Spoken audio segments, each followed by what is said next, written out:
What's going on, Bulls Nation? Welcome in to CHGO Bulls pregame. Coming live here from our studios here in West Loop, downtown Chicago. All-Star break is over, and we back. I'm Peck. You can follow me on Twitter at Bulls_Peck. Joined by my guy here in studio, Joey Spathis, our bound producer. He's at Joey Spathis. And joining us on the sidebar, we will see him with us in studio for postgame, our guy Big Dave Bale, BWL Sports. Will to go Gottlieb at the UC tonight for Bulls Celtics action. We will hear from him in postgame. And how is everyone doing? Did everyone have a nice little break from this team that we all love and care way too much about? Dave, how you doing? Pretty awesome. I feel good. I feel great. Even though it's hard when your team is like it is right now, but it's still my dream job to do this. So I get excited every time to do it. So I'm just that kind of insane person. So yes, I'm ready to watch the Chicago Bulls and talk some Bulls with my wonderful friend Matt and the other guy I know named Joey. Whoa. What about you, Joe? For you do a lot of work outside of CHGO Bulls around here. Did you get some time to yourself, whether you're the Bulls fan part of your brain or any part of your brain while we all had a little mini break? I've had a pretty light work week. So shout out to Jake for that, and to you guys for scheduling the pre-recorded episode on Monday. That was key. HQ yesterday, it was all good, and it was nice to have a break from the perils of the clutches of this team, and we are back now, and I'm going to cherish each game because there's only so many left. The clutches of this oppressive neighborhood. Each game, 27 to go, baby. Let's go. I'm ready. I'm ready. Dude, let's play all 27 tonight. No, but I'm ready. Shout out to Casey, Cassie, Anko, Salty Bulls, Anthony, everybody in the comments hanging out. I mean, talk about a huge, big fat test staring the Bulls in the face. First thing coming out of All-Star break. We'll talk about Bulls Celtics that we have on deck tonight, but just real quick, we don't have to spend a lot of time on it. But Dave, your biggest takeaway from All-Star weekend, I'm just going to be honest, I did not even watch the All-Star game.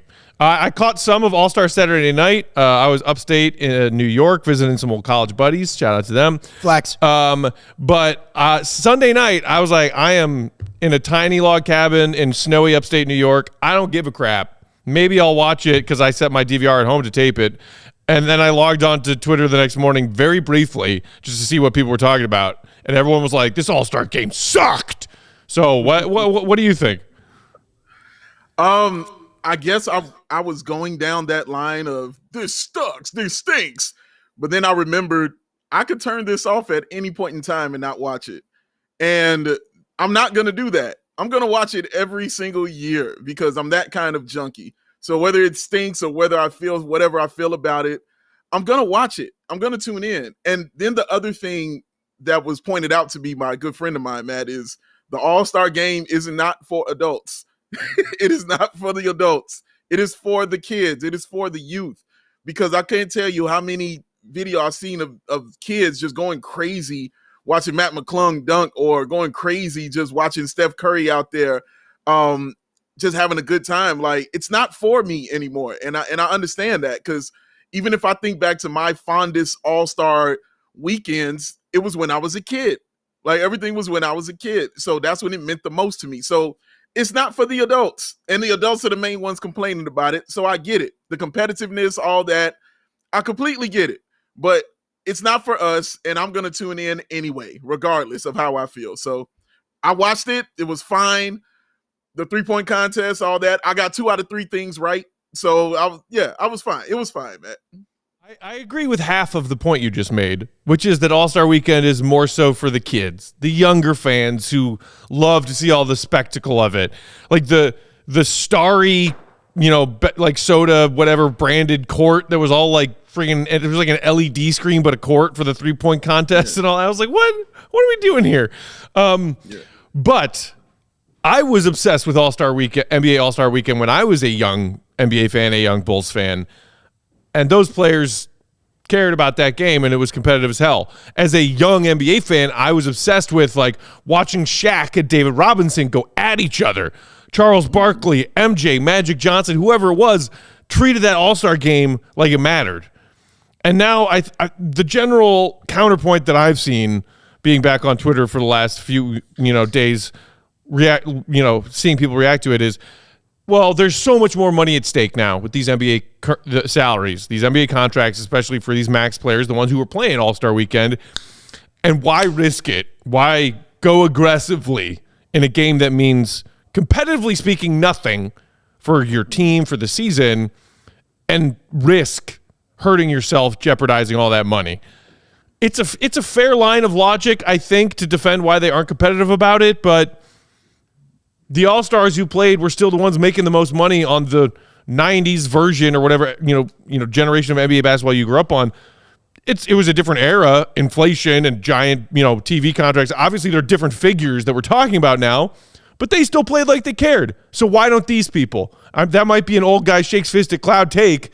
Surprise, I have a handful of those. Fucking play. Fucking play, or give your spot to someone who's like a borderline all-star who wants to go there and showcase what they're doing this season more than you do. Yeah, that's not wrong. That's not a wrong ideology to have. But for me, it was more about acceptance of what it is than me being right or wrong about, oh, man, they're competitive or not. Like, they're not as competitive. I just watched the game where they scored 200 points and the other team scored 186 and they got blown out by 20.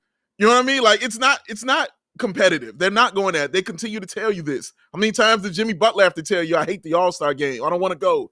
You don't want to compete in it. It doesn't mean as much to it as it did when I was coming up. But again, Matt, we're beautifully spoiled. We got to see the greatest ever do it. And it meant everything to him every time he stepped on the floor to do anything. Even when he was in the 3-point contest and we knew he didn't have a prayer to win it, he still was in it. It still mattered to him to get in there. So, yes, it was about that competition. And even going up, it meant something to Coby when he would go in there and play. That it meant something to him. He wanted to compete. It doesn't mean the same to these kids or to the guys playing nowadays. It just does not mean the same. And their idea of competitive might be different than ours, Matt.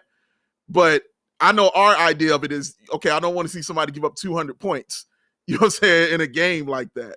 But my point is, it's not for us anymore, and I'm going to watch it anyway. I think that's my whole point of all this. I'm going to tune in next year and see what they do next year, because you're going to have something I might see that, oh, man, that's really cool. I might see a Zach LaVine versus Aaron Gordon. Who knows? Like, anything can happen. I'm going to tune in and I'm going to watch regardless of the outcome. But you're not wrong to feel the way you feel. AK just threw us a super chat, 999. Thank you, AK, saying, I didn't watch or think about All-Stars venue at all. I used to get excited to see the top players compete. Today's players and format no longer offer that excitement. Meh. And yeah, that's how I feel about it. Adam Silver was clearly ticked off when he did his, little interview after the game, talking before the game about how excited he was to get some competitiveness back. I like that they switch back to East versus West, just because that's what I grew up on, and it makes more sense to me than the silly televised team captain draft thing. It was a fun idea. I don't think it worked, but what it can't be that hard to find some other way to incentivize these guys to play and actually compete. Clearly, back in the day, those guys just did it for pride, for bragging rights. That's not enough for this generation of players. So be it. Figure out something else. The teams with the captains and this charity and that charity and the Elam ending, and we're going to play each quarter for our respective charities. Maybe that means more to some players than others. I agree. Cold hard cash means plenty to all players who are professional athletes. There's no denying that. maybe they need to incentivize it that way, but then also how bad do these players look? It's like, well, the only way we can incentivize you to actually give a shit about this all-star game that's an exhibition game is to throw more money at you when you're already making 10x what the all-stars of the generation prior to yours were making. What I enjoyed, I like the one that you just brought up, Matt, when they were playing for actual charities by quarter. I thought you actually saw real like competition and guys going at it because they were playing for something that was bigger than themselves. Like regardless of how rich and, you know, whatever they are, everybody loves to give and would love to hand somebody $100,000 and to help somebody less fortunate than them. And you have 4 quarters to do it in. And then if you win the game, you can give them more money. I thought that you saw competitiveness in that. And I don't know why they kind of took it away. I'd like to find out the reasoning behind that, why that changed. But I think they should go back to something like that. Yeah. It's also not a great look for them that, yes, there was some effort when they were doing it that way and the charities and who wins each quarter. I feel like it did not light a fire under the players as much as the incentive of the play-in tournament knew this season, when that monetary incentive was not about charities, but it was about players get financial bonuses if their team, you know, gets to certain levels of this play-in tournament. You know, I just think if pride and bragging rights don't mean anything to professional athletes anymore, when they clearly used to, figure out something else, because no one wants to watch that crap. Here's my suggestion. I'll definitely watch that crap. But go ahead, Joey. Here's my suggestion. It was 14 players per conference. Up that by 2. Okay, so we got 30 total. Melt it down. 10 captains. 3-on-3 tournament. No more conferences. You could pick anybody you want. 3-on-3 tournament. Because there's bragging rights in 3-on-3. Nobody remembers who won the All-Star game. But they'd remember if you won the 3-on-3 tournament. Plus, you get a little bit more strategy in assembling your team. And there's some cool, you know, cross matchups. You know, like I'd like to see some players playing together. And I think, you know, you could add some fun wrinkles to that. You could limit the amount of dribbles, whatever. But that's what I would like to see. A 3-on-3 tournament. Okay. I don't hate that, Joey, because it also incentivizes gambling. And I think that's a big thing about it. Yeah. You would have to spread it out over the whole All-Star weekend. Like you couldn't do a whole 3-on-3 tourney on Sunday night. It would be tough. You could probably do it with a couple. It'd have to be quick games. There'd have to be a couple of different things going on at once. But I actually like that idea. You start it. Sure. Maybe, you do a couple games during the skills challenge. In between. You do a couple games on and then the finals are, the last couple games are on Sunday night. We need to get a hold of Adam Silver. I think that's going to be tough, though, man. That's going to be tough to tell players they got to play on the whole weekend when some of them were just planning to play one day. That's going to be hard, bro. It's like a 5-minute, it's going to be tough. I'm just saying, it'd be tough. We can figure it out. I think we can figure it out, the format, to make it work. I like where your head is. I do. I like where your head is. But they cannot do another version of this one we just saw. They can't. Shout out to Stephen W. in the comments who said, "What's up, fellas? I've been away because the Bulls are crap, but I realize I miss you guys." We missed you too. Hey, yes. You too, man. Well, people might disagree among Bulls Nation, but I, for one, agree with you. The Bulls are crap, but they're competitive crap. Oh boy, I missed making jokes about that while we were gone. I did. Competitiveness is back, baby. God, I love him so much. And yes, Adrian, I see your comment about Darnell Mayberry's most recent mailbag article, the lead into which, if you haven't caught it, if you're not subscribed to The Athletic, was maddening, hair-pulling maddening. Our guys, Will and Mark K, did a great HQ episode yesterday, and they opened with that topic of what Darnell was chatting with a certain high-level Bulls executive anonymously, and how they view who Bulls fans are and who's showing up to their games and whose passion actually matters when it comes to the direction they're taking for this program. So go catch Will and Mark's episode yesterday because they talked about that a lot. We don't have time to do it right now because we got to actually talk Bulls Celtics because there's a game coming. Before that, though, let's take one quick little break so Big Dave can tell y'all the wonderful deals you can score on tickets with our friends at Game Time. And then we'll be right back. Hit that like button while I'm teeing up Dave. Do it now. Do it now. And Joey, tell me what time it is while you at it. Game time. Who? You shouldn't have to worry when you're buying tickets to your next big event. Game Time is that fast and easy way to buy tickets to all the sports, music, comedy, and theater events nearest you with last minute deals, all in prices, views from your seat, and their best price guaranteed. Game Time takes the guesswork out of buying those tickets. Game Time has deals on tickets right up to the start of the event, and even an hour after it starts. It is not the place, it is the place to find last minute seats. Find exclusive flash deals and sponsored deals on tickets for football, hockey, basketball, baseball, concerts, comedy, theater, and so much more. And with zone deals, you pick the section. Game Time does the selecting for an average savings of, drum roll, Matt Peck, Bow. 18%. Game Time guarantee means you'll always get the best price possible, y'all. So go ahead and take the guesswork out of buying those tickets and do that with Game Time. Download the Game Time app, create an account, use the code CHGO. Get yourself $20 off your first purchase. Terms apply. Again, create an account, redeem the code CHGO. Get yourself $20 off. Download Game Time today. Last minute tickets, lowest price guaranteed. Because Matthew Peck back in effect. What time is it? Get down. Reminder also, if you haven't grabbed it yet, whether it's a tee or a hoodie, grab that awesome Sub-Zero design available in the CHGO merch locker. One of the few things that Bulls fans are clinging to that are positive and fun. His name is Coby White. They call him Sub-Zero, and you can grab that awesome new Sub-Zero design from our merch locker. Mine is, I got my shipment on the way alert email from the merch locker a few days ago. I think mine's arriving tomorrow or the day after tomorrow. I'm so excited. Can't wait to bust that one out. Nice. If you want that shirt as a free shirt, sign up to become a CHGO diehard and then pick that shirt as your free shirt. Boom. There you go.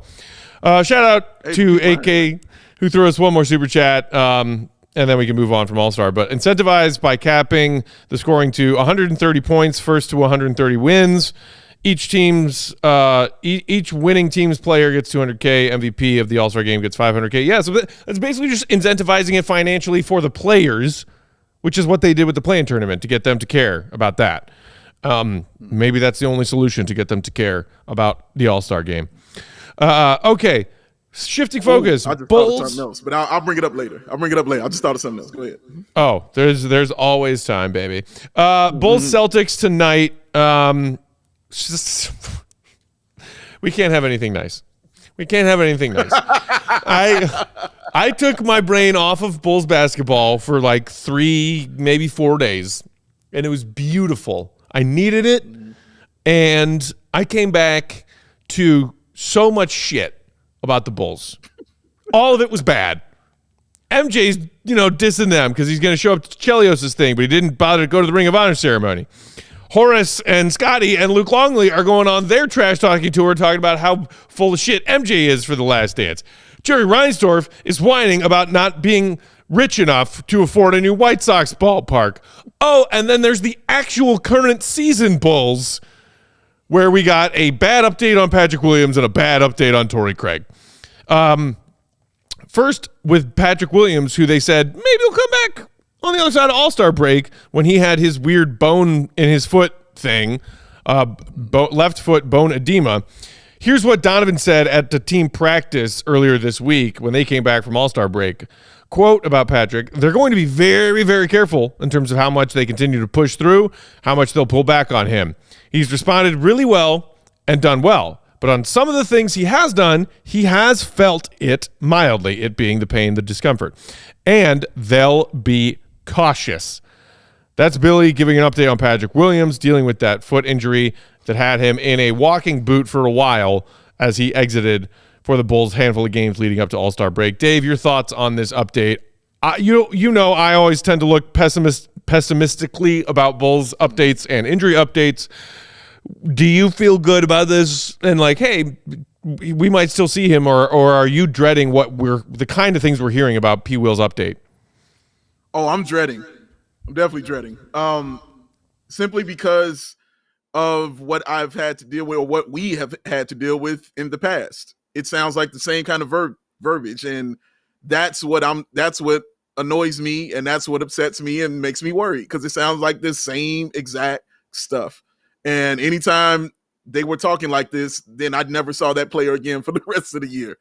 So why would I feel any kind of differently this way? The only thing that kind of gives me some kind of hope, Matt, is I know Patrick Williams is like a Wolverine. I always call him a mutant when it comes to healing.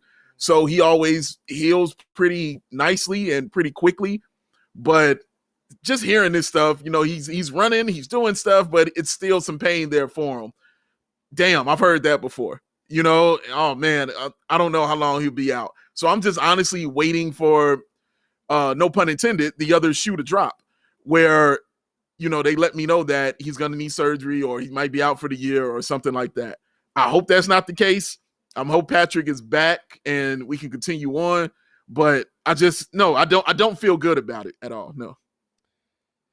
I think it's really messed up and just flat out not fair to Bulls fans that when we get an update like this, all of us who follow the team regularly have now come to expect, well, there's a worse version of this that's being veiled in some capacity by Bulls PR, by the Bulls medical staff, and the Bulls coach who is speaking on behalf of one of his players who's injured, giving an update on the heels of All-Star break at their first media availability team practice.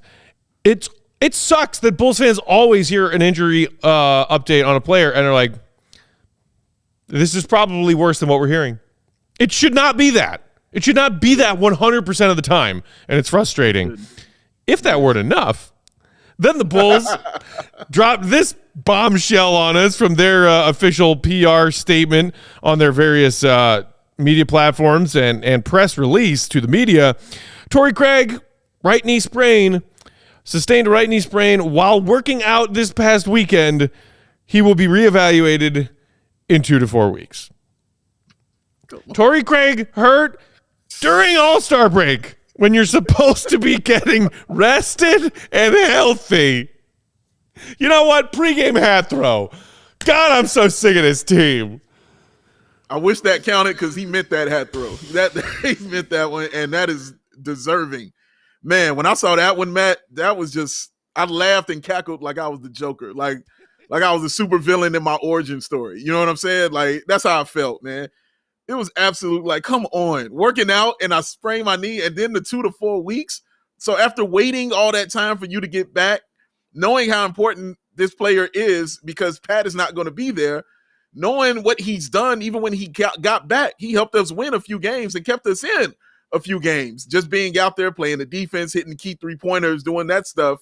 I'm like, cool, let's get to All-Star break and rest. Wonderful, relax. What? Knee sprain, and then the dreaded 2 to 4 weeks. And I got to hear that stuff again. So it's reliving a bad dream, man, like over and over again. And I'm just like, man, like it was sad. Like, sad is the best word for it. I know the young guys are up next. So you're going to be looking at Dalen. You're definitely going to see some Julian Phillips and those guys get some time. But, man, dog, like, it's sad. In 2 to 4 weeks, so obviously we're looking at 4 because we're not even thinking about the 2, right? So we're looking at the 4 like, okay, like, we'll see you in a month, and hopefully you'll come back and, oh, you're going to need surgery? Oh, damn. Like, it's just what we're used to. Sadly, it's what we're used to.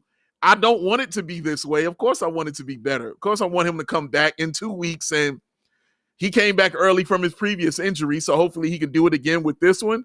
But it just sucks that of when it happened and how it happened. And like you said, Matt, the just week of just trash news that came out of my favorite team's office, all week long, bro. Like, it just wasn't good.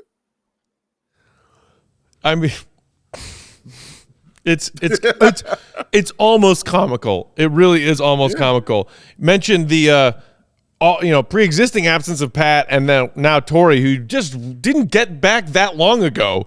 Like, Torrey Craig was also out with a different injury earlier this season. Thanks, buddy. Yeah. And now you don't have either of them, and those are basically the only 2 power forwards that Billy Donovan has that are real power forwards on his roster. So the options are going double bigs with Drummond and Vooch. Sometimes he's done it out of the gate. Sometimes he will use it throughout the night, but not as his starting lineup. Sometimes he'll change it at halftime. Tonight, against this Celtics team that has a zillion wings, he went small with the only other power forward, big old air quotes, that he has available, which is Alex Caruso. So Caruso is in there as a starter tonight, along with Coby, Ayo, DeMar, and Vooch. Everything hurts and I'm dying inside. And meanwhile, the starting five for Boston: Drew Holiday, Derek White, Jaylen Brown, Jason Tatum, Kristaps Porzingis. The Celtics are very healthy, to the point where their injury report was just guys who are on their G League squad right now saying that they're in G League. And Jaden Springer, who they went out and got in a trade on trade deadline day from Philly for, I believe, a second-round pick swap on February 8th, was questionable with the right ankle, but he's good to go. So in case they need Jaden Springer tonight, and maybe they need him because they're up 40 in the fourth quarter. Exactly. It's not fair. This is bullshit. This is all bullshit. That lineup is not fair, Dave, and it's the reason why you're not surprised when you look at where Boston is. First in the East, top record in the NBA. They have the best offense in the league. They have the third best defense in the league. They have the best overall net rating in the league. They are plus 10.2 net rating coming out of the All-Star break. This team is fire. Yeah, they're really, really good, in case people haven't noticed. And they're going to continue to be good. And having to go to Boston to do this too. I'm sorry, Boston having to come here to do this on the road, and it just makes it a little more like, oh damn, they're gonna come to our house like to do this too. It's a little depressing, but at the same time, let me give you a little something good. I know Ayo Dosunmu in his all 3 years has always played well against Boston for some reason or another. He's always played well. I can't wait to see Coby White going up against Derek White, having a white off, to see how they go and see how that matchup happens. I'm interested in how Porzingis and Vooch match up, because that's interesting. Like, Vooch struggles against taller guys, but Porzingis is not a guy known for getting in the post and doing work down there. So I'm interested to see how that works out, how he defends against him, how he defends Vooch, excuse me. So I'm curious about that, but. Yeah, man, like, only positives I'm looking at are Ayo, DeMar, and Coby. Like, that's what you're going to have to ride. Caruso is going to play defense, but at some point in time, they're just going to realize they're taller and shoot over him. And you're going to see the big lineup. That's going to happen, Matt. Like, you're going to see Drummond. You're going to see Vooch together because of the size issue. But that, man, if they go not even small, but I'm going to say slender lineup that Boston has, where they can run Tatum and Brown and what, you know what I mean? Just all those 6'8" guys that they have, and just run that out there like the Raptors would do against the Bulls. I mean, yeah, it's set up for it not to be a good night at the UC, but I'm happy to be proven wrong. A surprise, although shout out to our guy Alexis in the comments who said we're winning tonight. I'm telling you, the Celtics won't take us serious because they're down so many people. We're about to ruin their night. Good for you. Good for you. Always having some optimism. Alexis, I agree. On the Ayo part, maybe not about the winning part, but about the Ayo bet that you said earlier. And I'm telling you, and we will be rich. Wow. Okay. Big P Will, meanwhile, said, I want another week of Bulls basketball. My depression went down. Me too, Big P Will. Me too. Oh, it was such a nice mental health break. Charlie saying it's going to be a long night. Ball for life, Shy Bulls. Boston's going to launch like 53s. Yeah, just a real quick stat for y'all when I was looking at what the Celtics are doing, because it's the first time we've seen them since that late November molly-whopping. That was that game that dropped the Bulls to 5-14 on the year. Embarrassed. It was an in-season game, so in-season tournament game, so they were going to the Hack-a-Drummond to win by 1 million. Yeah. Mm-hmm. First time they're seeing them since that game. Maybe the Bulls have a little bit of revenge on their mind. But to the three-point launching comment, the Celtics have the highest three-point attempt rate in the NBA. They have a .473 three-point attempt rate. That means of every field goal they attempt, 47.3% of all their field goal attempts are threes. Nearly half of their total field goal attempts are threes. Tops in the NBA. If you're curious, the Bulls in that same category, 23rd in NBA three-point attempt rate at 36.3. A huge spread. The Celtics' percentage of overall shots coming from behind the arc is 11 percentage points higher than the number of threes the Bulls take. Wow, yeah, they are set up to be victorious, but I hope the Bulls ain't reading the stats. I hope Coby White is realizing who he is, and he comes out and he plays well. I'm not worried about DeMar. He's going to do DeMar things. But guys like Alex Caruso and, like I mentioned, Ayo, who plays well against them, have got to hit their three-point shots. It's kind of the only way they can kind of keep them in the game with this, man. So, and as far as off the bench, I don't know how much you could depend on Dalen Terry or Julian Phillips or Terry Taylor to give you something. But whatever they give you, it has to be positive. You cannot have those turnovers tonight. So whatever they give you guys, it has to be positive. Big P Will saying minus 8.5 for Boston feels disrespectful. I'm guessing that's the spread. I'm gonna feel it out. If the Bulls are staying competitive for the first half, I might look at that live line and see where it is. Because again, and the funny thing is, the play-in tournament's over, so the point differential thing out the window, and the Bulls had no right to get cranky about that, but they got cranky about that. Hey, maybe try not getting your asses kicked. However, the C's last game before All-Star break, I think you and I were sitting here watching the Bulls last game before All-Star break the same night, and we were keeping track of the score.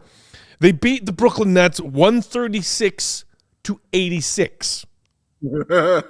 Because they're the Celtics and they're jerks, and if they can beat you by 50, they're going to beat you by 50. Because they're the Celtics and they're jerks. Yeah. It's true. Yeah, it can happen, guys. Or maybe they're just going to try and save the Bulls from a double loss tomorrow. Who knows? Oh, don't do this to me. Don't do this to me. I'm already going through stuff, man. I don't need that. I don't have my hat pile because it's pregame. Yeah. All right. It is 5 minutes back. I got a hat here for you. Hey. I was like, well, I can throw my phone. Probably shouldn't do that. Thank you, everybody, for joining us. It's 7:05 Chicago time. That means tip-off right around the corner. We will be right back here in studio for post-game following Bulls Celtics. Join us for that, too. In the meantime, on your way out, hit that thumbs up button if you didn't do it yet. We appreciate it. It helps us out a lot. Go grab yourself that Sub-Zero tee. Subscribe to the CHGO Sports YouTube channel. Follow along our guy, Will the Goat, at the Madhouse tonight for his in-game reporting and updates. Will_Gottlieb. And we will talk to you for post-game. For Joey and Big Dave, Peck saying thanks for tuning in. See you, Robbie. Good. Peace. We all silly like the man.